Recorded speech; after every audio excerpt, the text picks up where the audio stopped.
SSC বা TET কেলেঙ্কারিতে Partha Chattopadhyay গ্রেফতার হলে নিট কেলেঙ্কারিতে প্রশ্নপত্র ফাঁস হওয়ায় ইডি কেন ধর্মেন্দ্র প্রধানের বাড়িতে হানা দিয়ে তাকে গ্রেফতার করবে না? একুশের মঞ্চে অভিষেক বন্দ্যোপাধ্যায় প্রশ্ন তুলতে তাকে আক্রমণ করেছেন সুকান্ত মজুমদার। তিনি বলেছেন, বাংলায় যে দুর্নীতি হয়েছে তাতে প্রশাসন যুক্ত, কিন্তু নিট কেলেঙ্কারিতে কেন্দ্রীয় সরকার যুক্ত এমন কোনো অভিযোগ বিরোধীরা তুলতে পারেনি। প্রশ্নপত্র ফাঁসে একটি মাত্র এফআইআর হয়েছে, তারপরেও আইআইটি মাদ্রাসাকে দিয়ে তদন্ত করানো হয়েছে যে বিশেষ কোনো জায়গার লোক চান্স পেয়েছে কিনা। সোমবার লোকসভায় প্রশ্ন উত্তর পর্বও রয়েছে, শিক্ষামন্ত্রী এর উত্তরও দেবেন। যারা যারা এই কেলেঙ্কারিতে যুক্ত তাদেরকে চিহ্নিত করে জেলে পাঠানো হবে। উল্টো দিকে তৃণমূল সিবিআই তদন্তের বিরোধিতা করে জনগণের টাকা নিয়ে মামলা করছে। পশ্চিমবঙ্গের যে দুর্নীতি হয়েছে সেই দুর্নীতিতে প্রশাসন যুক্ত। এখনো পর্যন্ত আমাদের বিরোধীরা পর্যন্ত এই ধরনের কোনো তথ্য প্রমাণ অভিযোগ তুলতে পারেনি যে আমাদের কেন্দ্র সরকার যুক্ত, কেন্দ্র সরকারের মন্ত্রণালয় যুক্ত।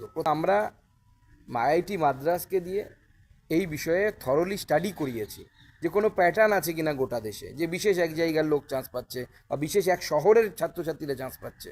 আগামীকাল এই নিয়ে প্রশ্নও আছে লোকসভাতে, আপনারা ডিটেলসের উত্তর মাননীয় মন্ত্রীর কাছ থেকে পেয়ে যাবেন।